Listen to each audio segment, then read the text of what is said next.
No, there isn't. He's making progress. He's improving. He's training, and we're just mindful at the moment that he's still been a little bit symptomatic with a couple of headaches, but he has been taking part in training, and for us it's just easing him back in slowly. And like I said, we probably won't consider him for the first 2 games.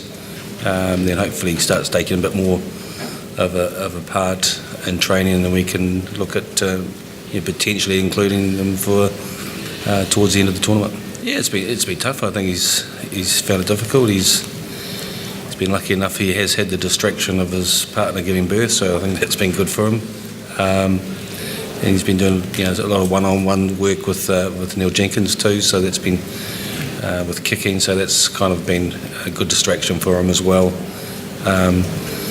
Like for us, we've had the conversations with him. There's absolutely been no pressure from us in terms of trying to rush him back, because we just, the most important thing is his health and his safety, and that things are right. So, we're just taking advice and just moving things along. So, like his well-being is the biggest concern for us, to make sure that he's right.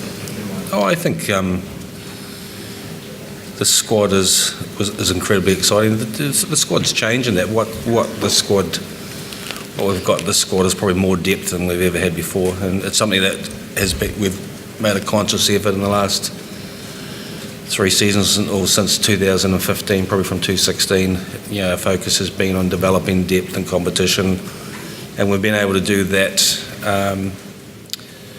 If we look back to the Six Nations and last year, I think you remember vividly being accused of being disrespectful to Italy for making changes, but it was about us thinking about ourselves and the long-term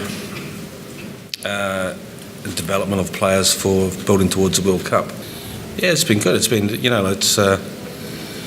I think, we've had a pretty even contest over Ireland in terms of, they've been pretty sort of touch and go and close games, and I think the win ratio is pretty even. And we put ourselves in a position last year that in a game we could have won the last few minutes, having come from significantly from behind, and fairness to Jacob Stockdale, he's intercepted a ball that could have easily gone to hand for us, and we probably would have scored at the other end and maybe won the game. We want to carry on a similar vein from the year with the people we had, and obviously the people who are going to make this squad healthier going into the competition. I don't want to look too much at records and things like that, but we know how big the first game is going to be. Everybody's saying the same thing about the first weekend, but it's because it is what it is. You get your foot in the door, and you get that momentum, and you set yourself up well for your following games. So that's our focus.